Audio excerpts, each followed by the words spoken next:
Masihkah kau mengingat di saat kita masih 17? Waktu di mana tanggal-tanggal merah terasa sungguh meriah.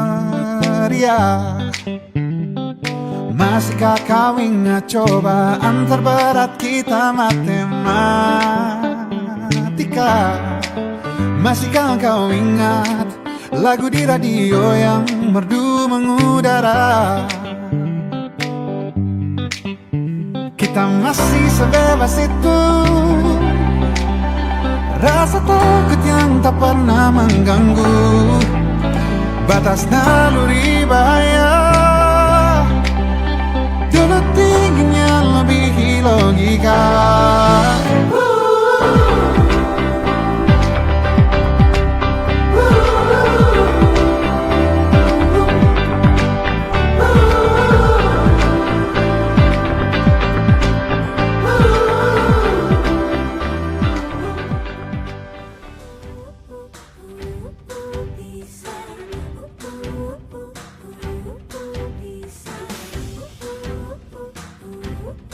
Diselenggarakan oleh Kombel, komunitas belajar, dalam temanya khususnya untuk praktik baik.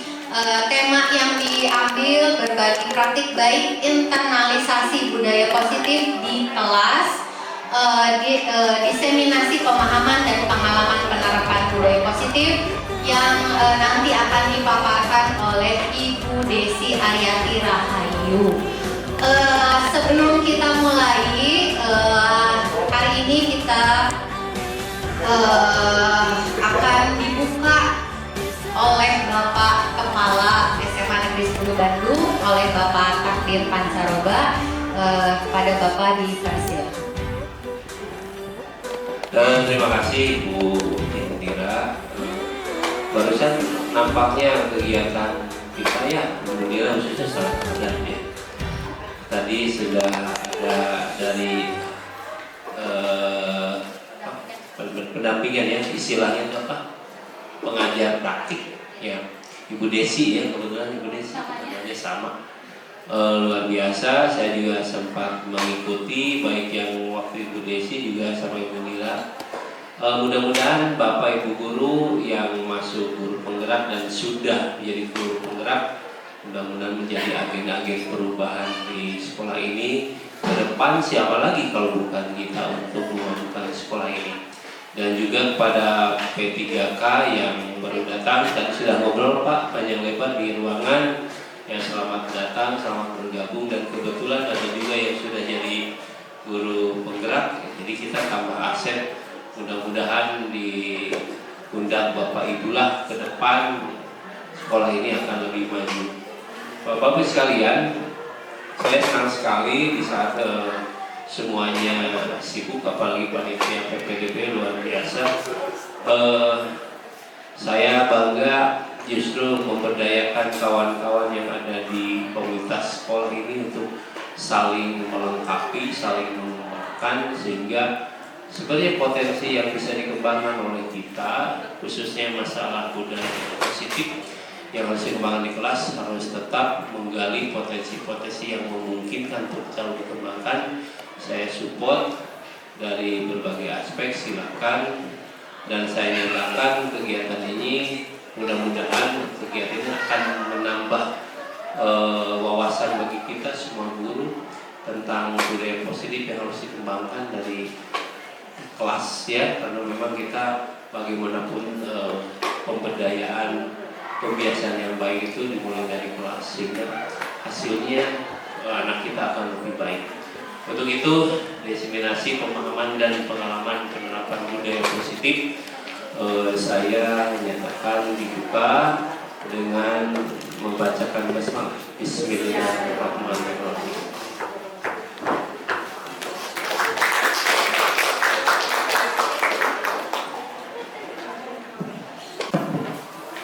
Iya, terima kasih Bu Anto atas penjelasan singkatnya. Akhirnya kita masuk ke acara intinya, yaitu pemaparan diseminasi pemahaman dan pengalaman penerapan budaya Positif yang akan dibawakan oleh Ibu Desi Ariati Rahayu. Mari kita serap ilmunya sepenuhnya supaya kita bisa berikutnya mungkin mempraktikkan praktik baik ini. Kepada Ibu Desi, ya atur nuhun Bapak. Ya. Kepada Ibu Desi, dipersilakan. Ya, terima kasih. Bapak Ibu izin berdiri supaya nyaman karena di sini saya pernah mengungkapkan sebelumnya bahwa saya bukan segala-galanya tapi berupaya untuk sharing pengalaman, sharing ilmu yang sudah saya dapatkan dan nantinya ada umpan balik dari rekan-rekan sejawat saya di SMA Negeri 10 tercinta ini. Bismillahirrahmanirrahim. Assalamualaikum warahmatullahi wabarakatuh. Waalaikumsalam warahmatullahi wabarakatuh.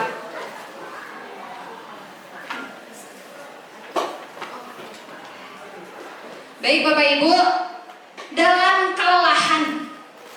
Tapi kita memang tadi seperti yang kata Bu Anto di sini pun kita sama-sama untuk memenuhi apa yang memang diminta. Dan kita pun di sini mudah-mudahan tadi Bapak Kepala Sekolah menyatakan andai kata dimulai dari diri kita, mudah-mudahan ke depannya peserta didik kita pun akan menjadi sumber daya manusia yang berkualitas keluarnya di dalam kehidupan bermasyarakat. Seperti biasa, karena kita di sini tadi lelah, ada yang jadi panitia PPDB, ada yang P3K-nya sedang kembali lagi ke sekolah. Biasa kita ice breaking dulu ya Bapak Ibu. Saya mengucapkan selamat datang kepada Bapak Ibu yang begitu hebat di sela-sela waktu kesibukan, di waktu-waktu yang momennya ini adalah momen lelah ya, 5L itu yang kemarin ya.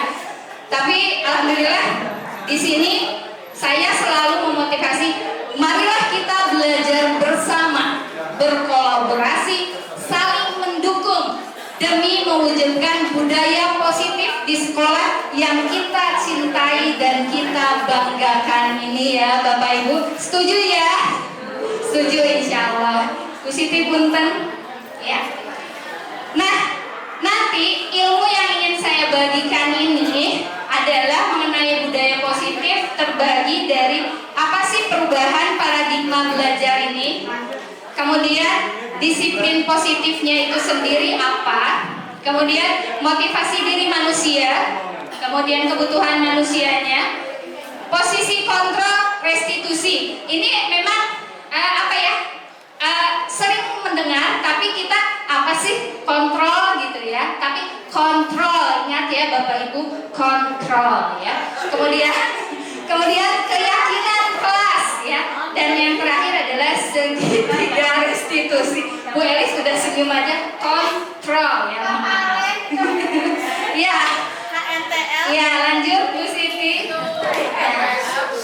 Sebelumnya nanti sebelum masuk ke budaya positif Bapak Ibu mohon maaf, ini saya akan membawa latar belakang mengapa sih kita harus berbagi apa yang sudah saya dapatkan tentang budaya positif.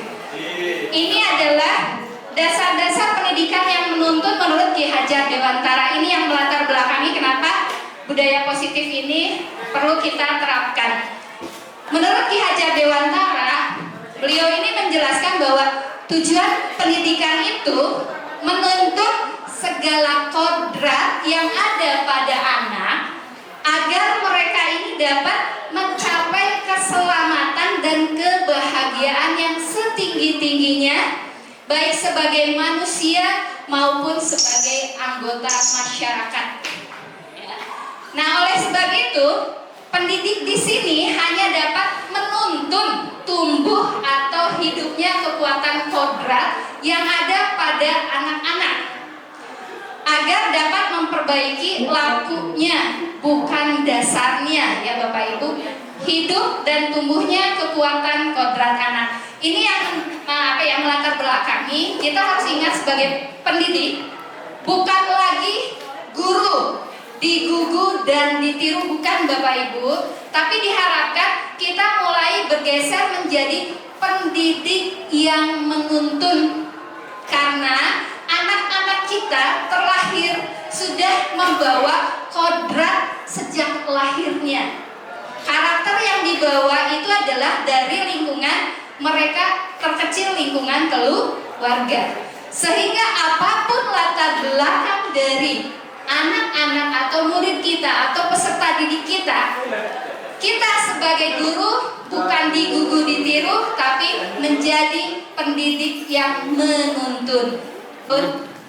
Laku dan pertumbuhan kodrat anak ini, Ki Hajar Dewantara mengibaratkan bahwa peran pendidik seperti petani atau tukang kebun. Tapi mohon maaf Bapak ya, ini hanya sebagai pengistilahan bahwa kita itu semacam petani dan tukang kebun, di mana peserta didik diibaratkan biji tumbuhan yang disemai dan ditanam oleh Pak Tani di lahan yang telah disediakan. Anak-anak itu bagaikan bulir-bulir jagung yang ditanam. Bila biji jagung ini ditempatkan di tanah yang subur dan mendapatkan sinar matahari dan pengairan yang baik, maka meskipun biji jagung adalah bibit yang kurang baik atau kurang berkualitas, dapat tumbuh dengan baik. Begitupun sebaliknya Bapak Ibu, mohon maaf, ketika peserta didik sudah membawa hal yang baik, tapi kondisi tempatnya itu kurang baik, seorang petani atau tukang kebun harus berupaya bagaimana kalaupun tidak maksimal menghasilkan kualitas yang baik, tapi setidaknya mereka sudah berusaha agar mendekati hal yang lebih baik. Seperti itu ya Bapak Ibu, ini yang menjadi dasarnya. Nah, ini mengenai pembelajaran dengan paradigma baru. Seperti yang Bapak Ibu ketahui bahwa hampir seluruh sekolah sekarang sudah menggunakan kurikulum merdeka, di mana dengan kurikulum merdeka diharapkan profil pelajar Pancasila ini dapat menjadi pendukung terhadap pembentukan kualitas dari peserta didik kita, ya. Bapak Ibu masih ingat kan ya, yang pelajar Pancasila ada beberapa poin ya. Pelajar Pancasila beriman dan bertakwa pada Tuhan Yang Esa dan berakhlak mulia, berkebinekaan global, gotong royong mandiri, kreatif dan bernalar kritis. Ya, itu supaya mengingat, saya sering dilakukan, biasanya itu bisa mengingat kita. Nah, inilah yang dikatakan pembelajaran dengan paradigma baru, di mana kurikulum merdeka diharapkan profil pelajar Pancasila ini bisa kita terapkan. Lanjut Bu Siti. Nah, baru kita Pak Rustijal mau nyanyi boleh Bapak? Dipersilahkan Bapak. Oh tidak katanya ya. Oke. Nah ini Bapak Ibu mulai masuk apa sih disiplin positif? Berarti kita memulai dulu dari kata disiplin. Boleh ada yang mengutarakan dulu, yang hafal? Saya tahu disiplin, mangga unjuk tangan. Boleh Bu Endang, terima kasih Bu Endang, mohon maaf. Punten Bu Endang. Nah, ya. Disuruh apa Bu barusan saya? Menurut Bu Endang, disiplin ini apa? Apa ya? Bentar. Ayo Bu Endang, ayo. Ayo Bu Endang. Disiplin menurut saya Bu adalah mengikuti aturan yang telah ditetapkan. Itu ya satu. Terima kasih luar biasa, tepuk tangan dulu buat Bu Endang. Terima kasih Bu Endang. Bu Endang menyatakan bahwa disiplin itu adalah mengikuti aturan yang ada. Boleh yang di belakang ada perwakilan supaya nanti kita bisa sama-sama. Boleh. Tapi ini mic-nya mana ya? Yang itunya Bu Siti nggak ada mic itu ya? ada? Di mana ya? Oke, ada lagi yang ingin berpendapat, boleh Bapak Ibu, nggak usah takut, kan namanya juga kita sharing. Tidak ada, asik Pak Sartana tuh, terima kasih, kehormatan Pak Sartana. Yang kita baca, kalau menurut saya disiplin itu menempatkan sesuatu pada tempatnya. Menempatkan sesuatu pada tempatnya. Terima kasih, tepuk tangan dong buat Pak Sartana. Ini suatu kehormatan bagi saya, Pak Sartana akhirnya bisa menemani saya Pak Sartana di sini. Terima kasih Pak Sartana. Ya, tadi Bu Enda mengikuti aturan kata Pak Sartana menempatkan diri. Baik, kita lihat apa sih disiplin itu, Bu Siti punten.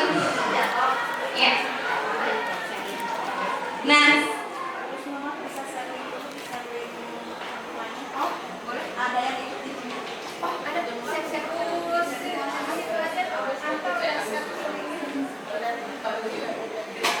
ada sebentar Bapak Ibu terganggu.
Ya, mohon maaf ya Bapak Ibu sedikit terjeda.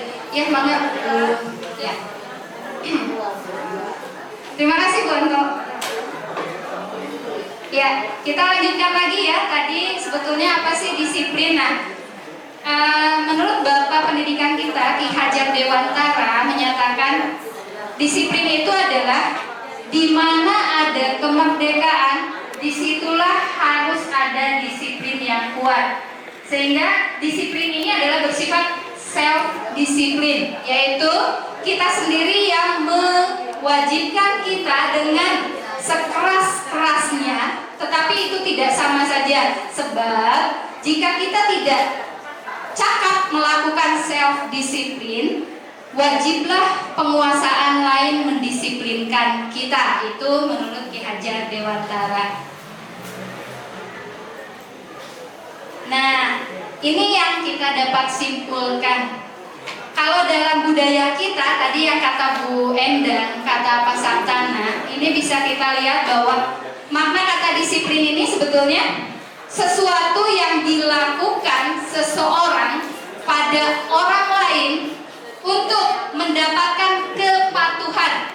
Ya, kita cenderung menghubungkan kata disiplin dengan ketidaknyamanan. Ya, Bapak Ibu pernah mendengar kata seperti ini, baiklah, yang namanya peraturan itu adalah untuk dilanggar. Pernah mendengar ya? Seperti itu ya Bapak Ibu ya. Nah, inilah karena pandangannya itu adalah yang namanya aturan pasti akan ada rasa ketidaknyamanan, sehingga muncullah kata biarinlah ada aturan untuk dilanggar ya. Tapi mudah-mudahan nanti setelah kita sharing ilmu tentang yang namanya budaya positif ini dapat memotivasi kita bahwa aturan adalah aturannya. Nah, sebagai pendidik tujuan kita adalah, ini kita ngambilnya kita sebagai pendidik ya, menciptakan murid yang merdeka. Syarat utamanya adalah disiplin diri, yang tadi self-disiplin, sehingga mereka berperilaku sesuai dengan nilai-nilai kebajikan dan motivasi intrinsik. Bapak Ibu mungkin mengetahui bahwa motivasi ini nanti ada materinya. Motivasi ini terbagi ke dalam dua. yaitu intrinsik dan ekstrinsik. Nah, yang paling sulit itu adalah ini, motivasi intrinsik. Mengapa? Karena ini kan harus ada self disiplin atau yang dimulai oleh dirinya sendiri, ya. Kemudian disiplin positif ini merupakan salah satu cara penerapan disiplin yang bertujuan untuk menumbuhkan kesadaran serta memberdayakan anak untuk melakukan sesuatu tanpa sogokan, ancaman maupun hukuman. Jadi nanti setelah kita sharing di sini, kita tidak lagi bahwa anak itu mengikuti aturan karena adanya ancaman, karena adanya sogokan, karena adanya hukuman. Tapi mereka melaksanakan kedisiplinan itu memang keyakinan kepada dirinya bahwa itu tidak dilakukan karena ada nilai kebajikannya, ya Bapak Ibu. Itu yang kita harus garis bawahi. Nah, sekarang masuk pada motivasi yang tadi saya bilang. Itu bisa terbentuk, tentu harus ada motivasinya. Motivasi ini adalah dorongan yang timbul pada diri seseorang secara sadar, ya, atau tidak sadar untuk melakukan suatu tindakan dengan tujuan tertentu, ya. Jadi disadari atau tidak, sebetulnya kita sudah memiliki motivasi. Salah satunya punten Bapak Ibu, ya. Ketika kita ada duduk di sini, motivasi eksternalnya apa Bapak Ibu, punten? Ada yang bisa berpendapat motivasi eksternal kenapa kita duduk di sini? Kompak semua. Bu, saya duduk di sini motivasi eksternalnya memperoleh sertifikat praktik baik, ya. Tepuk tangan buat kita semua. Luar biasa. Tapi itu eksternalnya gampang. Ketika ditanya motivasi intrinsiknya, pasti setiap orang berbeda. Betul nggak Bapak Ibu? Nah, inilah yang sulit untuk kita gali. Karena kalau intrinsik kembali kepada diri kita. Nah, ini yang nanti kita akan coba sharing, ya Bapak Ibu. Ya Bu Siti, punten. Bapak Ibu mohon maaf kalau kecepatan, ya memang kalau saya jujur, kadang-kadang jujur kecepatan enggak. Apa-apa Bu, lebih cepat ranking. Betul. Lebih cepat ranking katanya, langsung finish, ya. Oke. Iya. Ya baik, mohon maaf ya Bapak Ibu. Ya, nah inilah teori motivasi perilaku manusia. Mungkin dari Bapak Ibu ini terutama punten, tadi saya mendengar dari Bapak Kepala Sekolah P3K yang sekarang sudah ada yang menjadi guru penggerak, ya. Jadi saya bisa sharing nih, ya, bisa mendukung nih terhadap ilmu-ilmu yang saya dapatkan, ya. Tuh, aduh yang mana ya ini? Oh, yang sedang bergerak. Ya. Ya, dengan Pak siapa?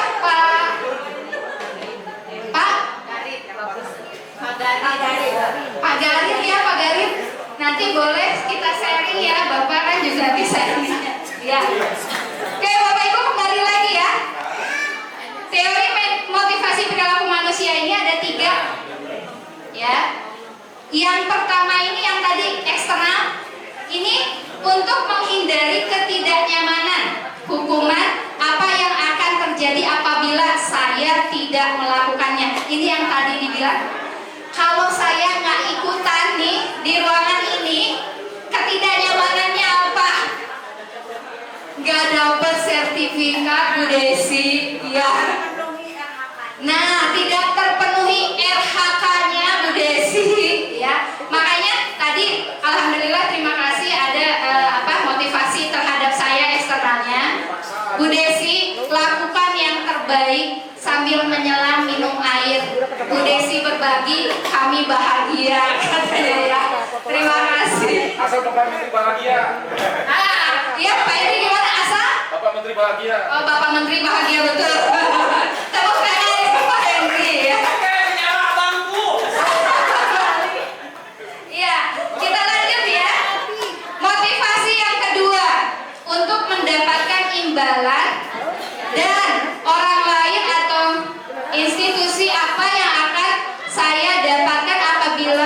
saya melakukannya. Ini masih eksternal. Jadi biasanya gini, kalau di peserta didik kita, mohon maaf ya Bapak Ibu, ketika mereka melakukan apa yang diperintahkan, baik itu dalam belajar, biasanya gini, Bapak Ibu masih ada yang suka apa ya, poinnya bertambah kalau kalian aktif. Ya, betul tidak Bapak Ibu? Ya, atau ketika kalian aktif, Bapak nanti kasih ada rewards, ya, betul ya Bapak Ibu? Bu Desi itu tuh sami Pak abdi oge, sami Bu abdi oge dah. Ya itu untuk memotivasi, ya. Kemudian kalau di kita apa ya? Motivasi eksternal ketika, mohon maaf Bapak Ibu, ASN, PNS, ya. Sekarang kita harus datang tepat waktu. Eksternalnya apa coba? Karena harus kimo. Itu karena ada kimo, itu eksternal. Kenapa? Kita dituntut ketidaknyamanan. Kalau tidak kimo langsung berede. Ya belum, ya. Itu juga sama ya. Menuju disiplin ringan. Nah, menuju disiplin ringan kata Bu Siti, ya. Iya kan, betul Bapak Ibu. Nah, ini pun sama terhadap peserta didik kita. Betul ya, Pak Mario ya? Pak Mario unggul kuma Bu Desi lah. Ya, kemudian yang ketiga ya, motivasi yang ketiga untuk menghargai diri. Nah ini yang tadi saya bilang, kalau yang intrinsik ini luar biasa. Untuk menghargai diri sendiri, saya akan menjadi orang yang seperti apa bila saya melakukannya. Ini yang digali agak lumayan. Iya kan Bapak Ibu? Ketika, mohon maaf seperti saya, Bu Desi motivasi intrinsiknya kenapa sih mau ikutan yang namanya CGP? Udah tahu kan CGP itu capek, terus ngaganggu sebenarnya. Tapi di sisi lain ternyata setelah saya terjun, setelah saya ya istilahnya lolos dan melakukan pelatihan atau pendidikan ini, banyak ilmu yang saya peroleh. Mindset saya yang tadinya masalah dan masalah, terima kasih Bu Edi. Ya, oh, baru sedikit tuh. Terima kasih Bapak Ibu, terima kasih. Ya, akhirnya bukan masalah, tapi munculnya adalah tantangan. Bagaimana tantangan-tantangan itu bisa saya lalui? Berarti apa? Motivasi intrinsik yang ada pada diri saya adalah saya menghargai diri saya agar saya bisa meningkatkan kompetensi saya sebagai guru yang nantinya akan menunjang terhadap lembaga saya menjadi lembaga yang terus maju ke depan. Ya. Oke, terima kasih Bu Siti, lanjut. Ya, jadi ada 3 ya motivasi. Nah, inilah tadi Bapak Ibu, kalau misalkan melihat Bu Desi, tapi disiplin itu terkadang hasilnya baik, tapi terkadang hasilnya pun tidak. Ini dikatakannya adalah kurang besar. Di sini kelihatan nggak sih? Tidak terlihat ya. Konsep disiplin dengan identitas gagal ini, kenapa bisa gagal? Ini dihubungkan tadi Bapak Ibu yang saya ceritakan, ada hukuman, ada penghargaan. Inilah yang terkadang gagal. Kenapa dikatakan gagal? Anak mau mengikuti karena takut. Anak mau mengikuti karena adanya rewards atau penghargaan. Ini yang dikatakan sebetulnya disiplinnya itu gagal. Karena apa? Mereka tidak meyakini ketika mereka melakukan kedisiplinan itu atau mengikuti aturan itu, yakin akan ada hal positif yang apa ya, bermanfaat bagi dirinya. Ini yang dikatakan, contohnya ya, kalau hukuman ini menyakitkan, kalau penghargaan sebetulnya tidak efektif. Seperti beginilah Bapak Ibu, pernah mengalami nggak? Ada anak yang aktif di kelas itu, tapi ketika dia tidak hadir, kelasnya itu menjadi kurang rame atau kurang hidup dalam melakukan pembelajaran. Pernah mengalami seperti itu nggak Bapak Ibu? Iya ya. Nah itulah yang dikatakan bahwa kita menerapkan disiplin atau aturannya gagal. Kenapa? Si anak hanya akan melakukan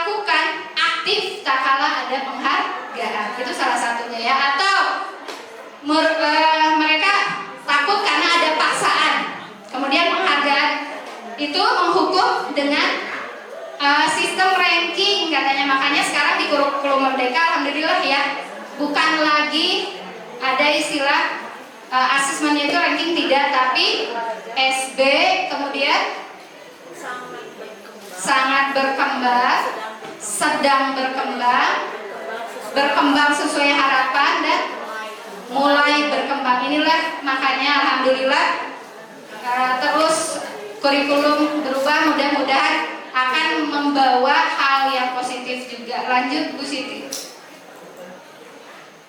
Bapak Ibu udah mulai lelah, mau ice breaking lagi? Aman. Oh aman, oh Res. mau ice breaking lagi? Oh es krim. Es breaking. Oh masih ya? Ya kalau itu kayaknya nanti bagian konsumsi. Oke ya, lanjut saja ya. Kemudian ada konsep disiplin dengan identitas sukses.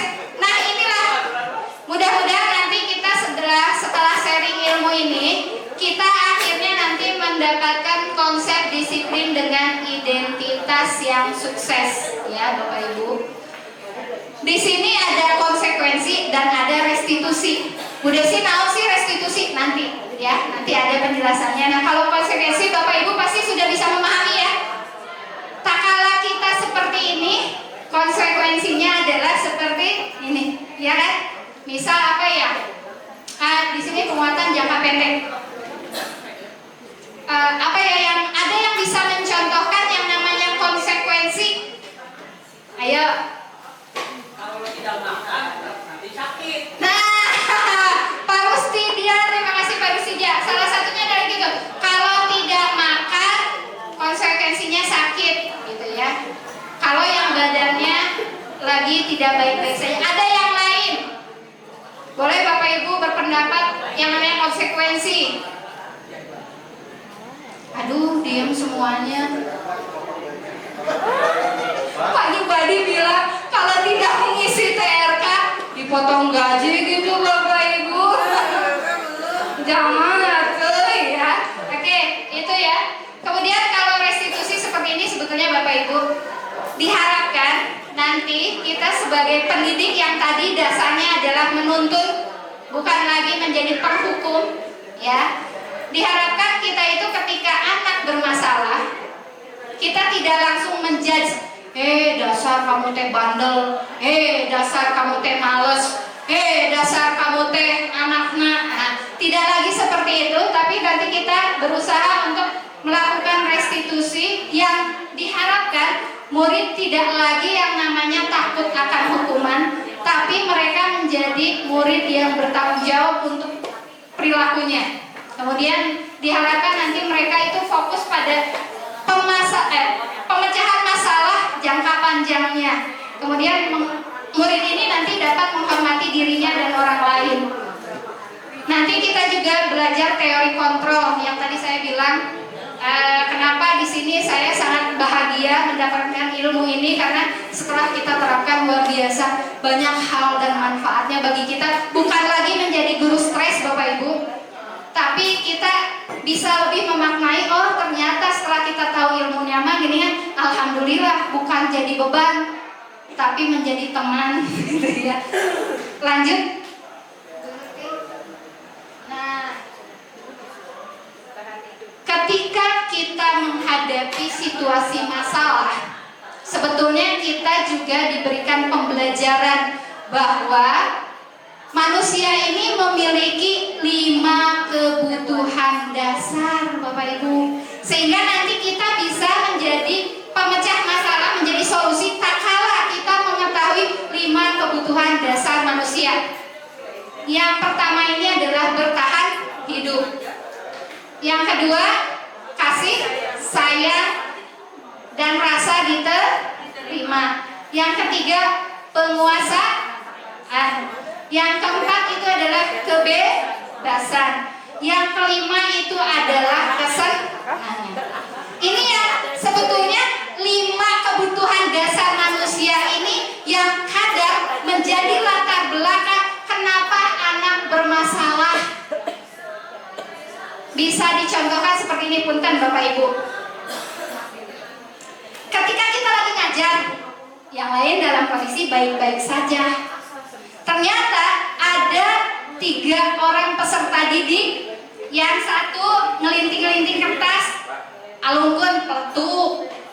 Aya anu yang sok iseng nih narik-narik kerudung temannya. Iya. Terus ada yang begini nih. Pandangan ke sana tapi ini di bawah. Apa coba? Handphone. Kalau kita lihat yang melempar kertas, kalau melihat dari kebutuhan dasar ini, kira-kira apa termasuk ke kebutuhan dasar apa Bapak Ibu? Mangga berpendapat. Pak Jumadi, kesenangan. Bu Endang, kebebasan. Oke, ada lagi? Keikhlasan, Bu. 5 Pak Henry, 5. Ah iya, Bu Elis bilang perhatian atau rasa ingin diterima. Oke. Ada lagi yang pendapat lain? Pak Henry, 5 kebutuhan dasar manusia itu bertahan hidup, kasih sayang dan rasa diterima, penguasaan, kebebasan, kesenangan. Tadi ketika melempar, ini bisa jadi yang tadi kata Pak Jumadi, ada yang senang-senang di kelasnya, iya kan? Iseng, ya kan berarti kesenangan kan? Ketika seseorang iseng, dia senang temannya diisengin. Ini. Kemudian tadi ada yang bilang kebebasan. Ada orang mah pokoknya diajarna yang kieu, yang tadi narik-narik kayak gitu ya. Terus masa bodoh dengan keadaan. Terus tadi yang main handphone juga kumaha urang we, da urang mah hayang bebas diajarna apa merdeka. Padahal kata merdekanya ini mereka belum memahami apa itu merdeka ya Bapak Ibu. Jadi 5 kebutuhan dasar ya Bapak Ibu. Bertahan hidup, kasih sayang dan rasa diterima, penguasaan, kebebasan, senang. Nah, Bu Desi, kalau bertahan hidup seperti apa? Ketika anak yang melempar dengan anak yang dilempar marah enggak? Marah. Dia langsung mendekati, langsung gitu ya. Sehingga terjadi pertengkaran. Yang diisengin itu masuk ke dalam apa? Bertahan hidup. Karena apa? Dia merasa diganggu. Inilah ya, Bapak Ibu bisa dipahami. Ini yang menjadi dasar kenapa sih si anak melakukan yang namanya masalah. Ternyata ada dasar. Suka ada yang gini punten Bapak Ibu, ingin yang namanya ada latar belakang anak di rumahnya dicuekin. Di sekolah kedai cicing siga putu loncat kayak video kaditu. Wah, culucing sate. Berarti apa? Sebetulnya dia ingin diperhatikan karena dia merasa saya di rumah nggak diperhatiin, sehingga dia butuh kasih sayang. Ya, seperti itu Bapak Ibu untuk ya kebutuhan dasar manusia. Iya Bu Enak, boleh banget. Aduh, hatur nuhun. Bismillah. Ini saya mau minta penjelasan dari kebutuhan dasar manusia yang nomor 3. Maksudnya apa ya penguasaan itu, atau dia ingin berkuasa gitu. Kadang-kadang manusia kan gitu juga ya. Nah mungkin itulah yang pengen dapat lebih jelas ya. Makasih. Terima kasih Bu Endang, luar biasa ya pertanyaannya. Minta dicontohkan gimana sih yang penguasaan contohnya. Nah sebelum saya sharing, barangkali ada yang bisa memberikan contoh bagaimana anak yang penguasaan. Mangga Bapak Ibu sharing. Ayo dong. Soalnya kalau satu arah kan sebetulnya nggak nyaman. Saya juga ingin menerapkan bahwa kita juga sebagai guru nggak satu arah, nggak center di saya aja. Mangga ada yang bisa mencontohkan bagaimana sih penguasaan cum? Oh iya, siap, asik. Bu Haja Evi punten, ini mic-nya cuma satu. Aduh, tepuk tangan dulu buat Bu Haja Evi, luar biasa. Alhamdulillah saya didukung dengan rekan-rekan yang luar biasa. Terima kasih. Aduh Bu Haja Evi, terima kasih banyak nih. Aduh, punten ini teh biasanya ada mic yang bisa jauh ya Pak. Terima kasih. Bismillahirrahmanirrahim. Ini mungkin bisa juga kurang benar menurut saya. menurut saya rasa menguasai ini bisa dicontohkan kepada anak-anak. Ketika memiliki suatu barang, anak kecil biasanya kalau diambil dia pasti marah. Jadi itu merasa menguasai ini benar saya. Iya, terima kasih. Iya, Bu Jeffy. Hatur nuhun pisan ya. Atau mohon maaf Bapak Ibu, kalau di kelas Bapak Ibu pernah melihat ada salah satu atau beberapa yang di kelas tersebut, mohon maaf Bapak Ibu, ada latar belakang anak tersebut punya segala-galanya. Kemudian dia merasa bahwa saya lebih dari rekan-rekan yang lain. Sehingga ketika dalam kerja kelompok, ketika dalam belajar, dia itu selalu serba saya bisa menguasai ini semua. Bu Endang pernah mengalami nggak sih anak ketika kerja kelompok? Dia itu ketika misalkan disuruh ini, dia yang menentukan, dia berkuasa terhadap kelompoknya. Kemudian ketika harus tampil nih, padahal biasanya kalau yang namanya kolaborasi biasanya dibagi tugas. Kalau dia enggak, segala dia, karena dia merasa saya. Nah itu salah satu contohnya seperti itu, Bu Endang. Itu penguasaan. Ya bahwa, nah.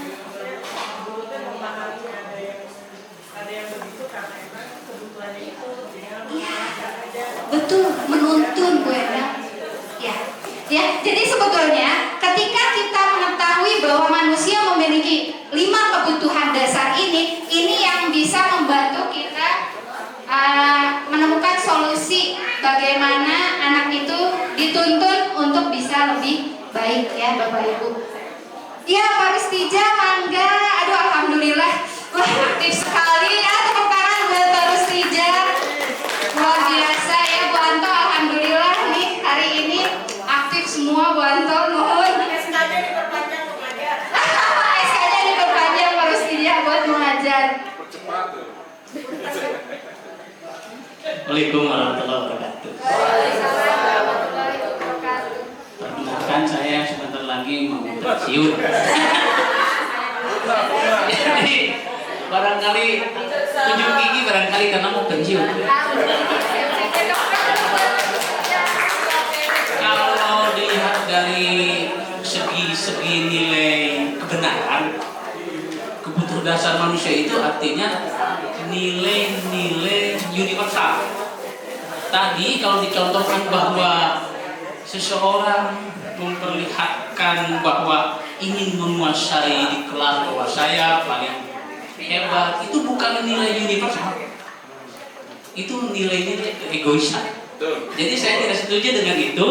Dengan kata lain, lebih setuju kepada misalnya kepemilikan itu, ini baju saya, kamu jangan macam-macam dengan baju saya. Ini buku saya, kamu dengan macam-macam dengan buku saya, itu hak saya. Hak apa Anda mengoreksi tentang kepunyaan saya? Barangkali begitu. Tapi kalau tadi digambarkan dengan menguasai kelas, jadi Anda harus begini, itu bukan nilai universal, tapi itu nilai egoisme. Terima kasih. Ya, terima kasih luar biasa Pak Rustija ya. Pak Rustija juga memberikan pendapatnya bahwa itu yang universal, tapi lebih kalau di dalam kelas itu lebih pada mempertahankan yang menjadi miliknya, dan itu tidak ada berhak orang tadi menilai apa yang saya miliki, apa yang saya punya. Terima kasih banyak Pak Rustija ya. Ya, kita bisa lanjut ya Bapak Ibu.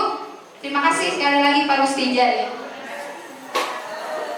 Ya, nah inilah yang tadi setelah kita mengetahui kebutuhan dasar manusia, ada 5 posisi kontrol restitusi ya, dimana ada sebagai penghukum, ada pembuat merasa bersalah, ada sebagai teman, ada pemantau, dan ada manajer. Bu Desi seperti apa? Untuk mengontrol murid, guru mengarahkan murid berdasarkan peraturan dan konsekuensi. Seorang pemantau menunjukkan bahasa tubuh dan ekspresi wajah yang datar dan cenderung formal.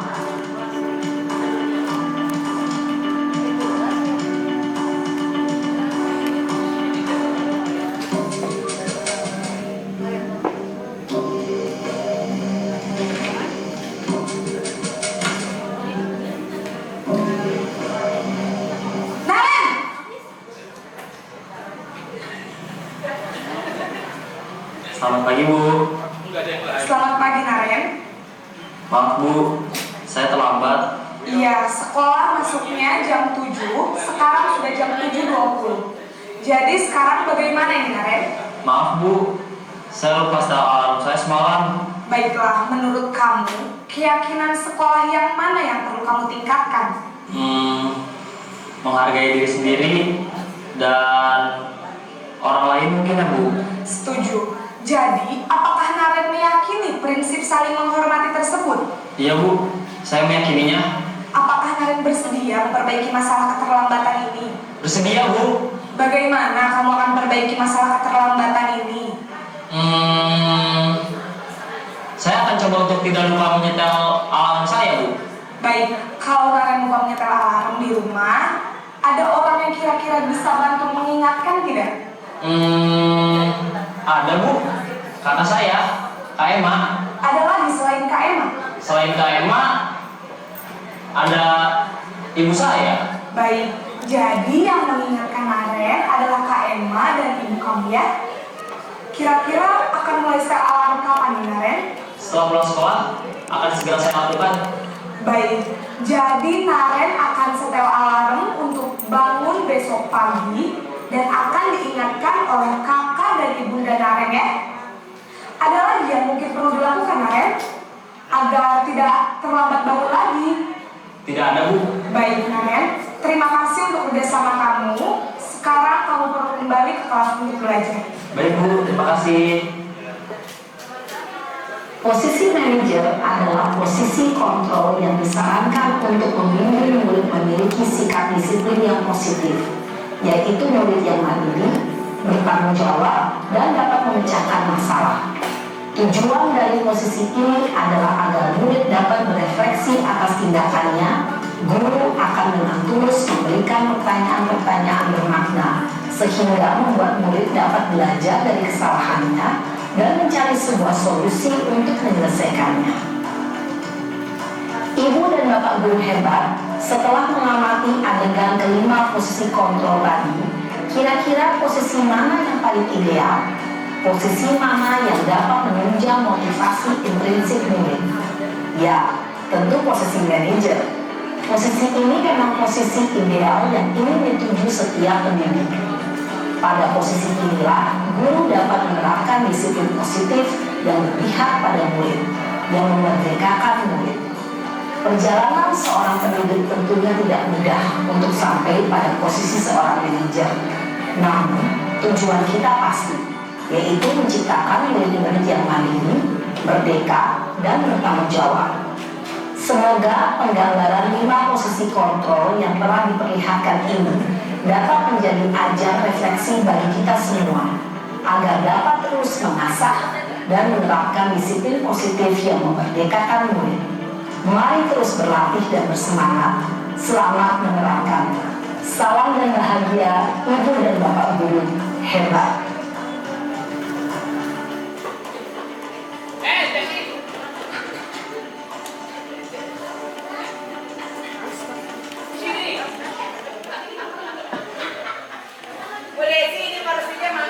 Iya, siap Rusija. Ya itu ya sedikit gambaran ya Bapak Ibu.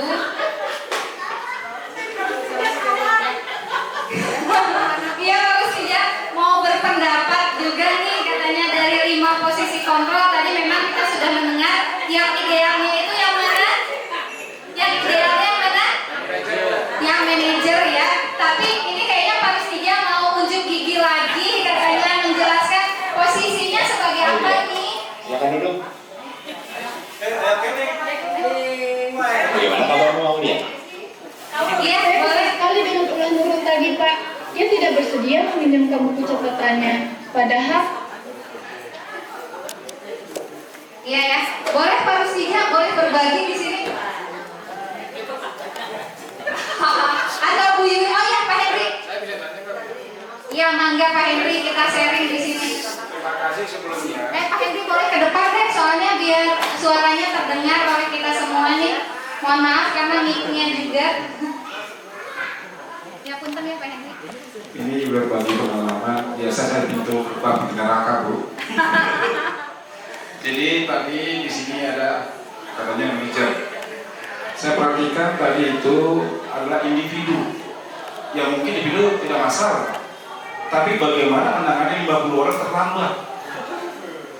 Apakah kita punya waktu seperti itu? Kita waktu adalah uang katanya. Ada yang saya baca itu ya, waktu adalah uang. Sekarang terlambat yang 50 secara kolektif yang berdatangan.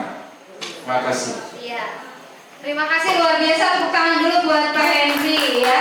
Ini bisa jadi menjadi pertanyaan kita semua tadi ya. Itu dicontohkan individu. Bagaimana kalau misalkan tadi bukan 1 atau 2 orang, tapi massal katanya. Ada yang bisa ya berbagi dari pengalaman Pak Henry, barangkali Bapak Ibu mangga. Ya kan di sini sharing boleh, Bu Endang. Bu Endang ke depan ya. Oh nggak mau. Oh ya tuh setidaknya nggak duduk aja. Biar ini biar seru kan? Oh enggak, di situ aja.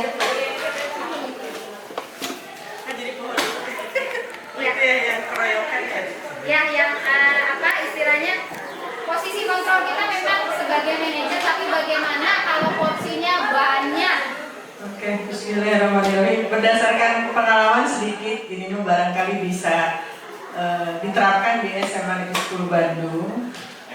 Jadi yang manajer katanya. Iya Pak Henry. Jadi gini, mudah-mudahan sih ya cerita saya bisa menjadi inspirasi barangkali. Jadi kalau banyak, saya dulu pernah mendisiplinkan siswa dengan cara mereka tuh disuruh baris per kelas. Pertamanya ya,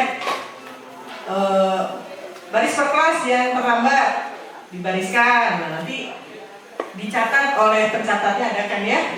Dan nanti disuruh mengemukakan alasan masing-masing lewat catatan. Misalkan si A terlambat sekian menit karena terlambat bangun, macam-macam kan nanti alasannya, bannya bocor dan sebagainya.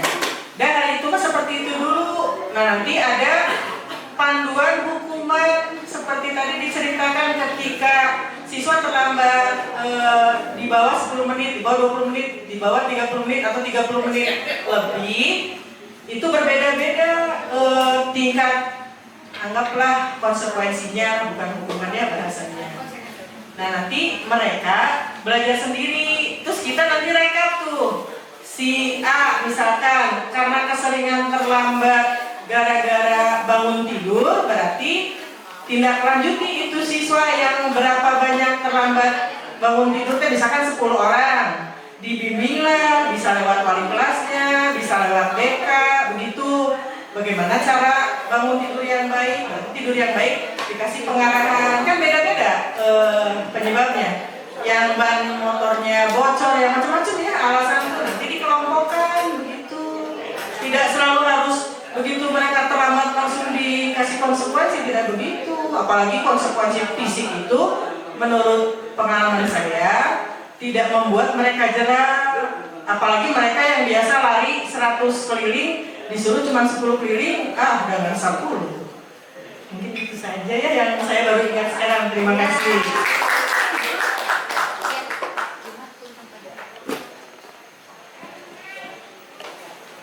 Iya, terima kasih banyak Bu Endang atas pengalaman. Sebetulnya seperti ini ya, yang kalau yang saya pahami dari apa yang sudah saya dapatkan, diharapkan ketika kita mengetahui posisi kontrol kita, idealnya kan menjadi manajer ya, Pak Henry tadi dikatakan idealnya menjadi manajer. Dan yang bisa saya pahami seperti ini Pak Henry, yang dan namanya di lingkup sekolah itu tidak menjadi tanggung jawab kita sendiri. Contoh, mohon maaf, ini biasanya di ranah kesiswaan. Sebetulnya tidak Pak Henry. Yang pernah kita lakukan, tak kala massal seperti itu, salah satu saran masukan dari Bu Endang, dan ini pernah kita lakukan ya Pak Henry. Si anak memang dikategorikan dulu bersama, karena yang namanya tadi waktu itu harus efektif dan efisien. Ini bisa kita lakukan karena tadi data otentik yang kita dapatkan, ini kita bisa kategorikan atau digolongkan, kita bisa bekerja sama. Yang namanya keberhasilan itu tidak akan dapat kita lakukan sendiri, tapi harus adanya kerjasama atau kolaborasi. Yang saya perhatikan posisi manajer ini bisa kita lakukan yaitu dengan adanya kolaborasi dengan bimbingan konseling, bukan seperti itu Pak Henry ya? Bimbingan konseling biasanya dikategorikan betul data otentik itu yang keterlambatannya memang sering, yang keterlambatannya itu baru berapa kali, kemudian yang keterlambatannya memang unsur ketidaksengajaan, itu kita bisa kategorikan dan bisa kita kumpulkan bersama. Dan posisi manajer ini tidak harus selalu terhadap satu individu, ya, tidak harus selalu individu. Tapi ketika tadi yang Pak Henry katakan kalau banyak kan, ya mari kita sama berkumpul dan di situ kita bisa menjadi peran sebagai manajer, diinformasikan kembali kenapa Bapak atau Ibu kumpulkan di sini, nanti digali alasan-alasannya. Di situ kita menjadi posisi manajer Pak Henry seperti itu. Jadi tidak harus bahwa itu memakan waktu. Kita bisa kolaborasi dengan bimbingan konseling. Kita bisa berkolaborasi, mohon maaf, dengan wali kelas. Kita juga bisa berkolaborasi dengan guru-guru mata pelajaran. Ya, jadi tidak harus secara individu ketika itu terjadi kita yang melaksanakan itu. Seperti itu, Pak Henry mudah-mudahan tidak puas, ya. Jadi nanti kita bisa. Oh iya, ada Pak Fies. Terima kasih, Pak Fies. Boleh pendapatnya? Ya, mangga. Terima kasih kesempatannya. Sebenarnya sedikit mau berpendapat dan menurut saya yang tadi dicontohkan di video adalah suatu masalah yang ideal. Masalah idealnya seperti itu, murid satu-satu. Tapi saat Pak Henry memberikan contoh kasus, itu adalah contoh kasus yang realita di lapangan yang banyak. Menurut saya tipe penanggulangan anak secara manajerial itu tipe yang menggali anak untuk memberi apa yang harus dia lakukan menurut dirinya sendiri, bukan itu yang dari tadi kita lihat. Jadi kita menyelesaikan masalah dengan membuat atau memaksa anak secara tidak langsung untuk berpikir bagaimana saya harus melakukan itu. Makanya dari tadi di manajerial kan pertanyaan bentuknya.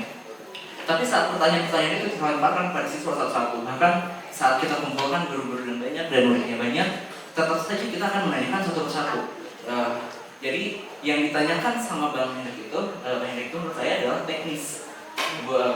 Tidak mempertanyakan manajerial, karena untuk manajerial secara konsep yang paling bagus karena dia yang paling membuat anak untuk menggali tentang dirinya sendiri dan apa yang kesadaran anak. Jadi maka mungkin akan kita cari yang solusinya juga teknis. Maka teknisnya menurut saya sendiri adalah cukup pertanyaannya yang jadi masalah, pertanyaan bagaimana mereka bisa menjawab secara bersamaan. Bagaimana kalau pertanyaan-pertanyaan tadi yang ditampilkan di video kita berikan di form yang mereka bisa ngisi sendiri, Google Form. Jadi setelah mereka ngisi itu semua, masing-masing ngisi, udah selesai. Itu aja. Ya. Oh, ada lagi Pak Henry, silahkan. Seru ya Bapak Ibu. Tidak segampang membalikan tangan Bapak Ibu. Ya, pengalaman saya juga. Bahkan saya membuat pertanyaan, apa yang membuat faktor penyebab terlambat? Nomor satu, saya bersuara seperti itu. Apa yang menyebab faktor? Saya ingin kamu menggali. Yang kedua, bagaimana upaya supaya tidak terlambat? Saya buat ada data-data saya simpan Bu. Persoalannya bukan itu saja. Hari ini terlambat, seminggu kemudian kumat lagi. Kumat lagi. Tidak konsisten apa yang dikatakan. Artinya tidak segampang kita membuat praktekan manajer tadi. Karena pengalaman saya dipikir. Hari ini oke, seminggu.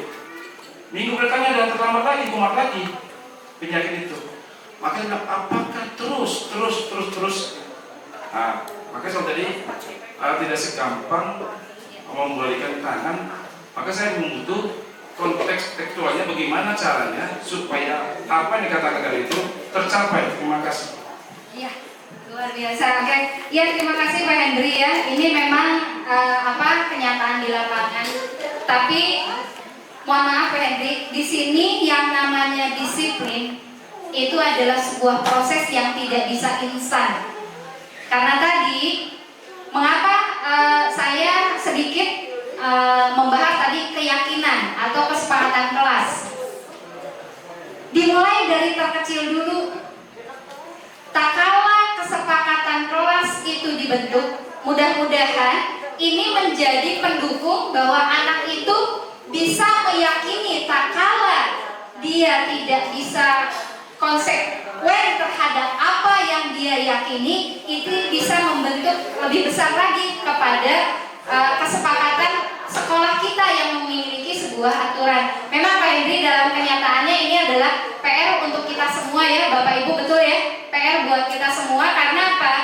Semuanya itu adalah kembali kepada kondisi di lapangan. Itu disesuaikan bagaimana teknisnya kita bisa mengatasi permasalahan-permasalahan yang terjadi di dalam peserta didik. Salah satunya tadi masukan dari Bu Endang, dari Pak Fis, itu bisa menjadi salah satu masukan solusi ke depannya bagaimana agar disiplin terhadap peserta didik kita ini menjadi budaya.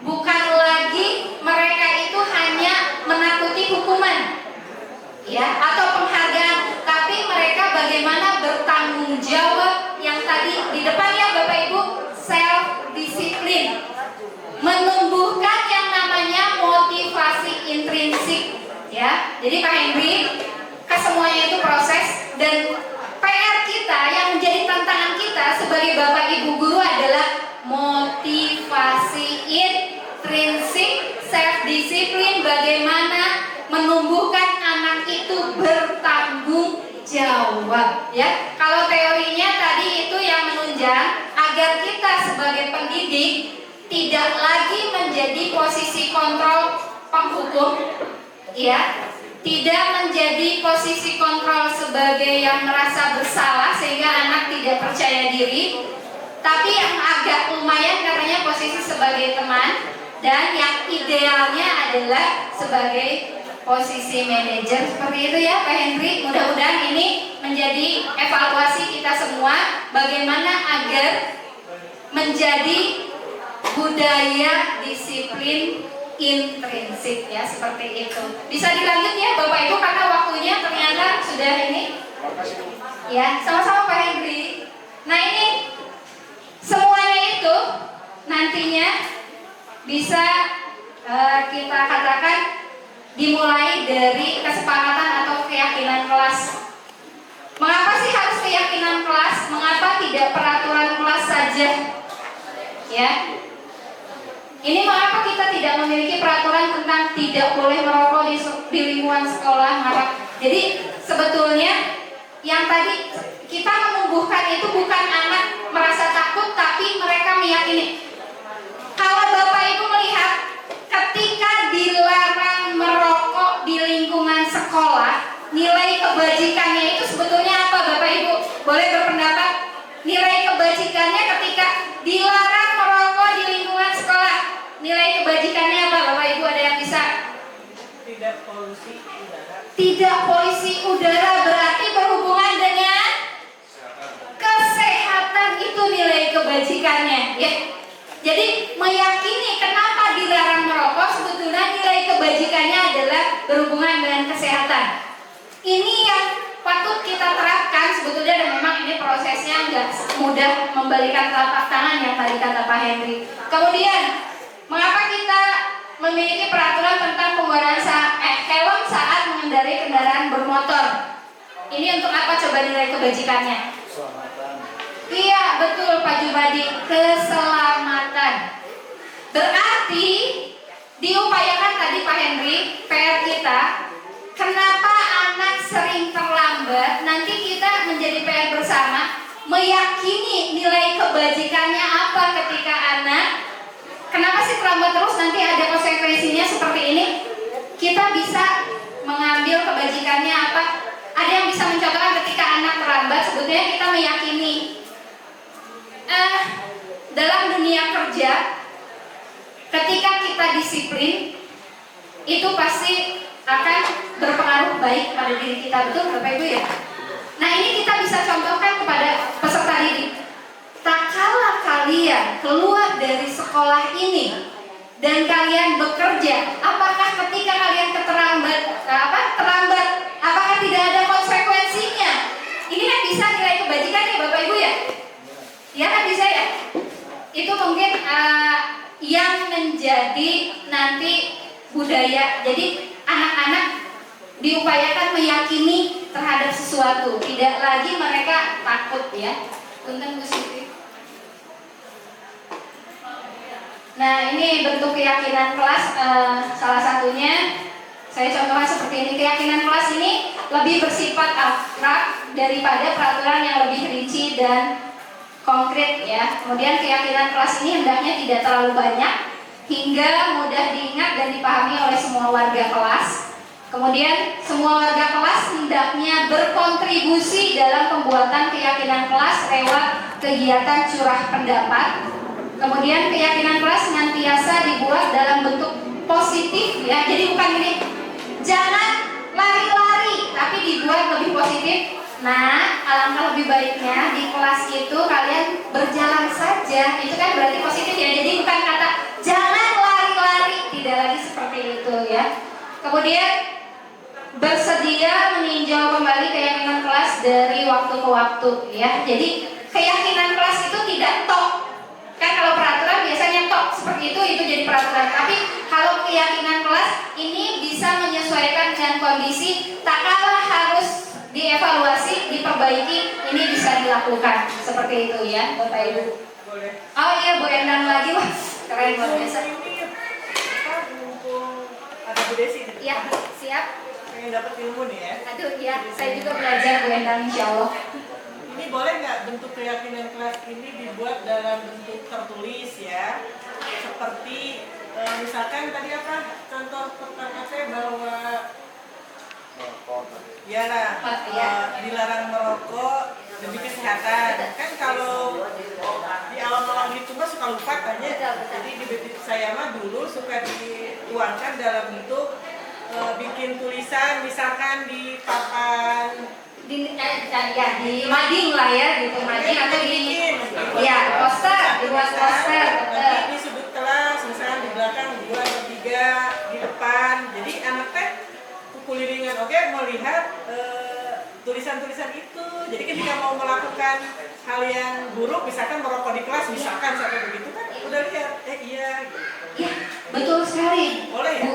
Bukan lagi boleh, malahan ini diharapkan yang namanya kesepakatan atau keyakinan kelas itu bisa berbentuk tertulis tadi, tapi efektif, kalimatnya tidak terlalu panjang-panjang. Tadi juga Pak Haji Asep Imam dulu menyatakan bisa dalam bentuk poster.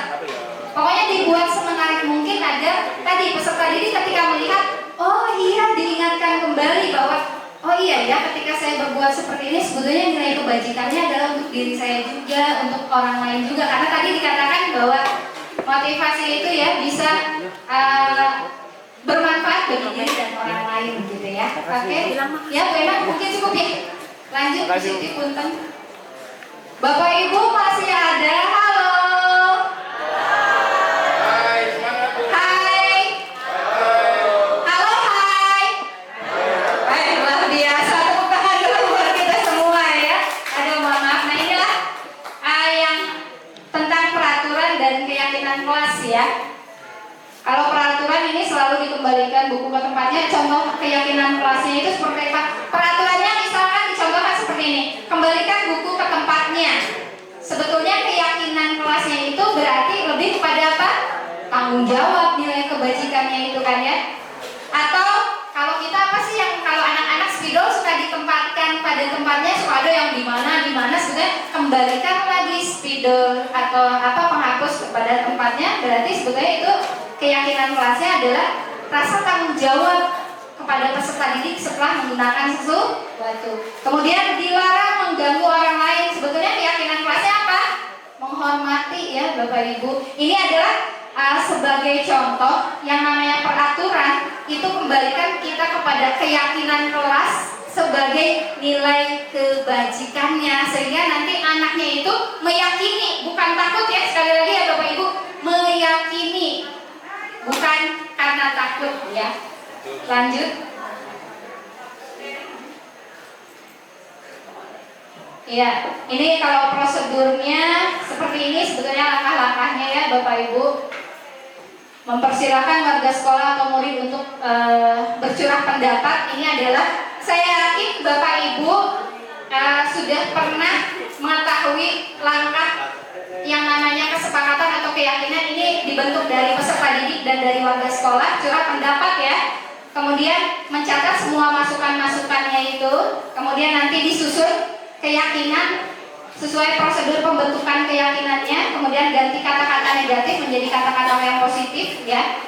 Kemudian tinjau kembali daftar curah pendapat itu. Kemudian setelah keyakinan sekolah atau kelas dibuat, maka semua warga sekolah meninjau kembali dan menyetujuinya.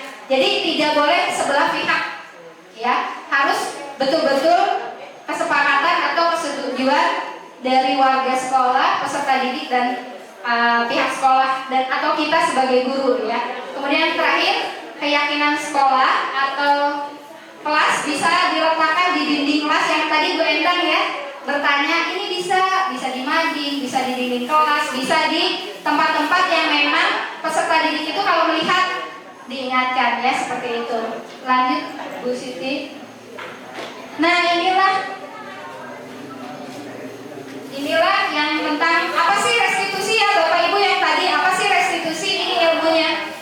Restitusi ini adalah proses menciptakan kondisi bagi murid untuk memperbaiki kesalahan mereka sehingga mereka bisa kembali pada kelompok mereka dengan karakter yang kuat. Ini menurut dosen tahun 2024.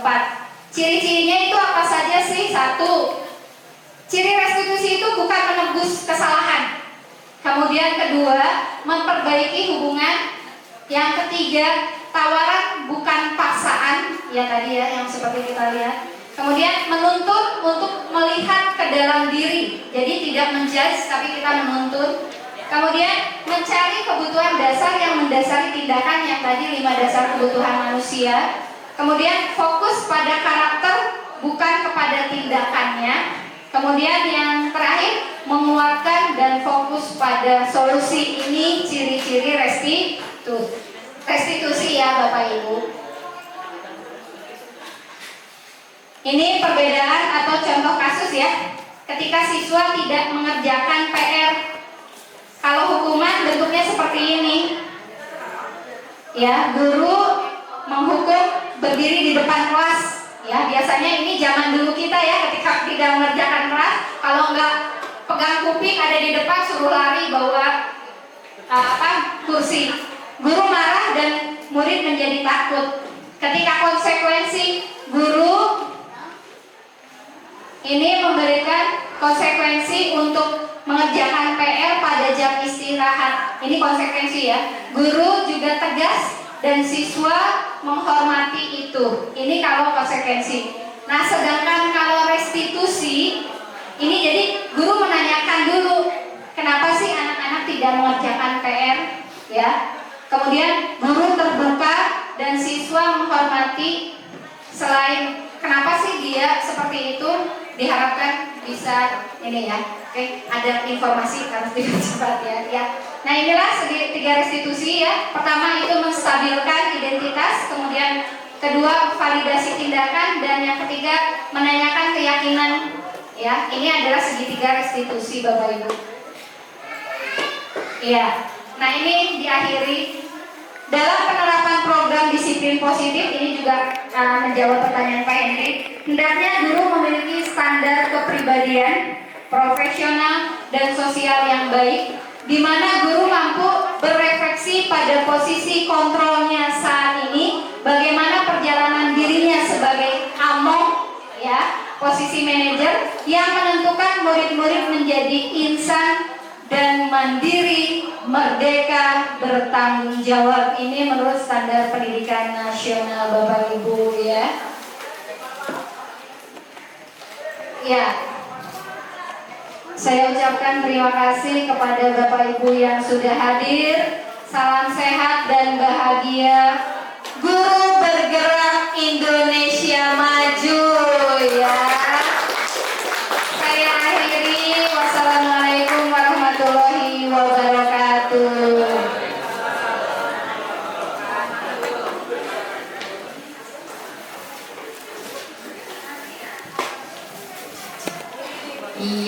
Terima kasih loh Bu Desi.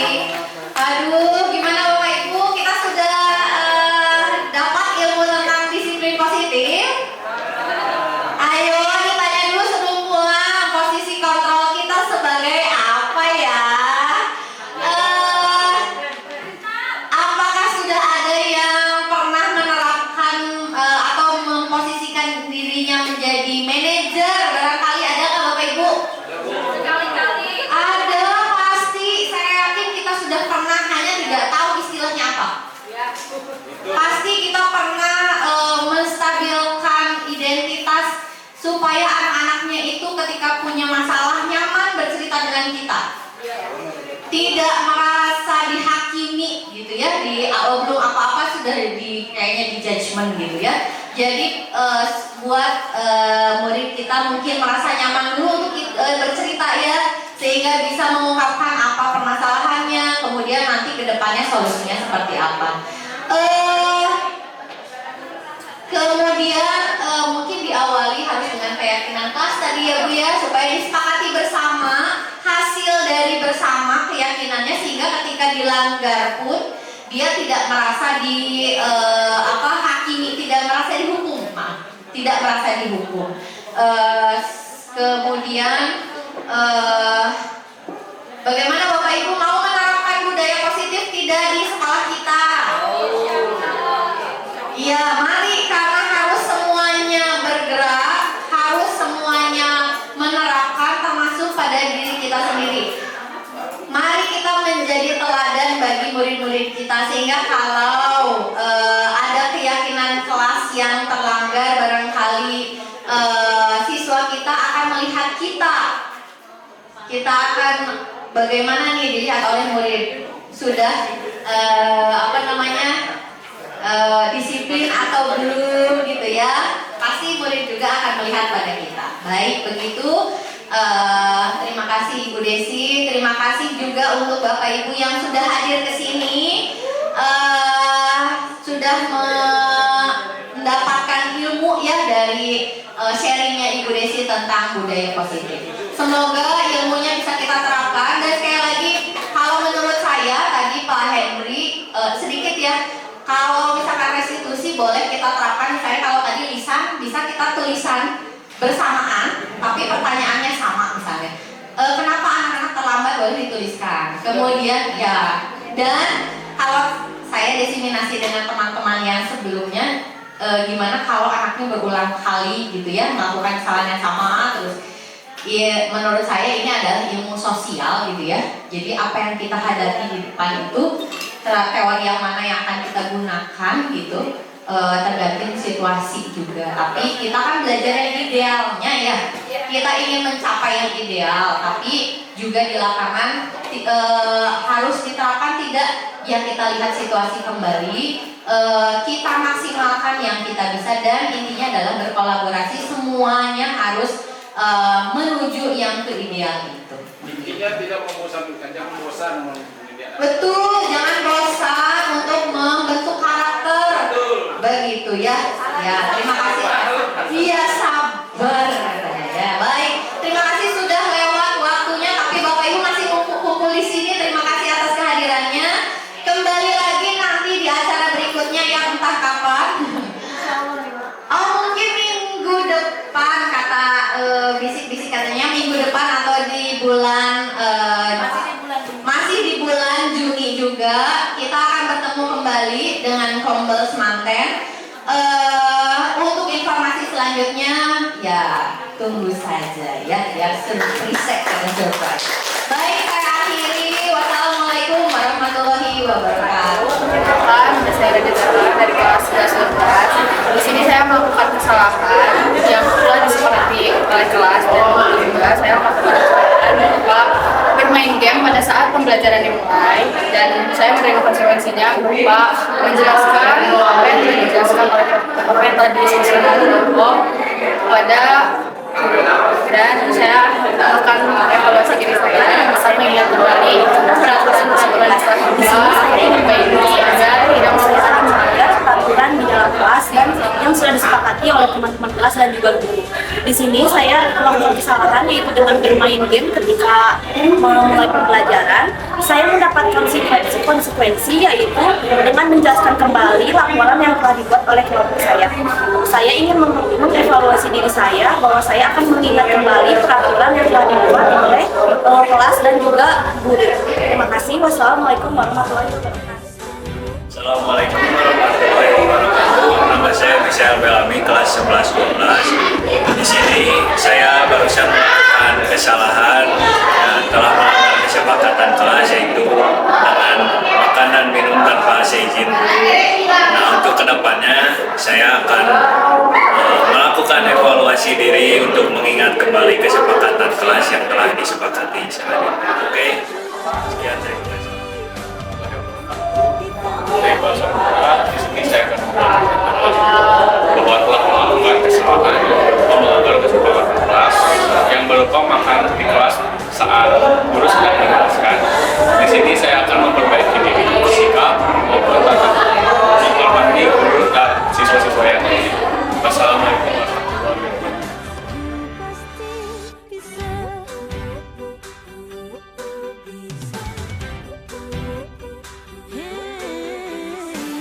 Bismillahirrahmanirrahim. Assalamualaikum warahmatullahi wabarakatuh. Saya A.T. Takdir Pancaroba, guru yang diberikan tugas tambahan sebagai Kepala Sekolah SMA Negeri 10 Bandung, akan mencoba memberikan tanggapan kepada seorang calon ibu penggerak, yaitu Ibu Desi. Saya berpikir bahwa guru penggerak harus menjadi agen perubahan, harus punya andil untuk memajukan kemajuan pembelajaran yang baik. Ada istilah budaya positif, ini salah satu budaya yang harus dikembangkan.